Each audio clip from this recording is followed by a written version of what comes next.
झालेल्या अतिवृष्टीमुळे शेतकऱ्यांना मोठा फटका बसला होता। यानंतर गेल्या महिन्यामध्ये देखील अतिवृष्टी झाल्यानं शेतकऱ्यांच्या हातातोंडाला आलेलं पीक गेलंय। त्यामुळे सरकारने मदत करावी, नुकसान भरपाई द्यावी यासह गेल्या वर्षी सरकारने जाहीर केलेली मदत मिळावी अशी मागणी केली जात आहे। या दरम्यान आता शेतकरी कर्जमाफीबाबत 30 जूनपर्यंत सरकार निर्णय जाहीर करेल असं विधान कृषी मंत्री दत्तात्रय भरणे यांनी केलं। यामुळे राज्यामध्ये नुकसानग्रस्त शेतकऱ्यांना जूनपूर्वी शेतकऱ्यांची कर्जमाफी मिळेल अशी चर्चाही सुरू झाली। दरम्यान राज्यामधील अतिवृष्टीनं नुकसानग्रस्त शेतकऱ्यांना दिलासा देण्यासाठी महायुतीनं पावलं उचलली होती।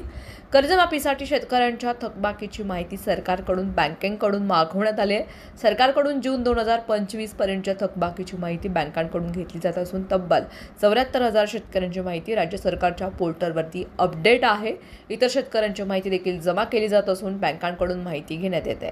फक्त बँकांकडूनच नाही तर जिल्ह्यामध्ये सहकारी सोसायट्यांकडून देखील थकबाकी असलेल्या शेतकऱ्यांची माहिती गोळा केली जाते। यानंतर ही हालचाल कर्जमाफीसाठी असल्याची चर्चा सुरू झाली होती।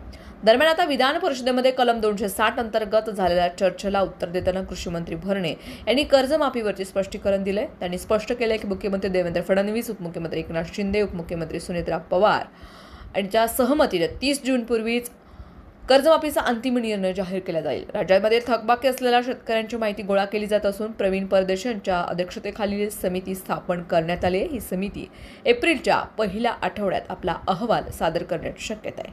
आमचं सरकार, शासन हे शेतकऱ्यांच्या हितासाठी पूर्णतः कटिबद्ध असल्याचंही कृषी मंत्री भरणे यांनी सांगितलं। एकनाथजी शिंदे साहेब असतील, स्वर्गीय मी मुद्दाहून अजितदादांचं नाव का घेतो, दादा त्या मीटिंगला, दादा त्या ह्याला हजर होते आणि काही प्रतिनिधी, शेतकऱ्यांचे प्रतिनिधी, काही शेतकरी नेते पण त्या मीटिंगला हजर होते की या शेतकरी कर्जमाफी बाबतीमध्ये एक चांगल्या प्रकारचा कुठेतरी निर्णय घेतला पाहिजे।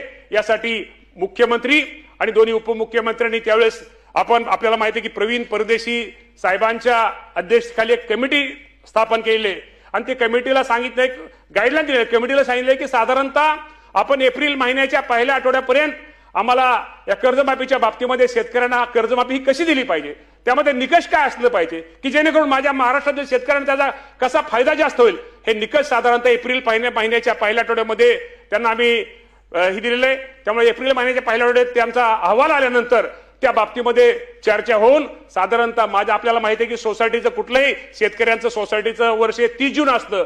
30 जून पूर्वी या राज्यातील माझ्या शेतकऱ्यांना कर्जमाफीच्या बाबतीमध्ये या राज्याचे मुख्यमंत्री आणि दोन्ही उपमुख्यमंत्री निर्णय घेतील, परंतु माझ्या शेतकऱ्यांना कर्जमाफी ही दिली जाईल हे मुख्यमंत्र्यांचं जे आश्वासन आहे निश्चित प्रकारे आपल्या सर्वांना सांगतो, हे 30 जून पूर्वी हे पूर्ण निश्चित प्रकारे केलं जाईल।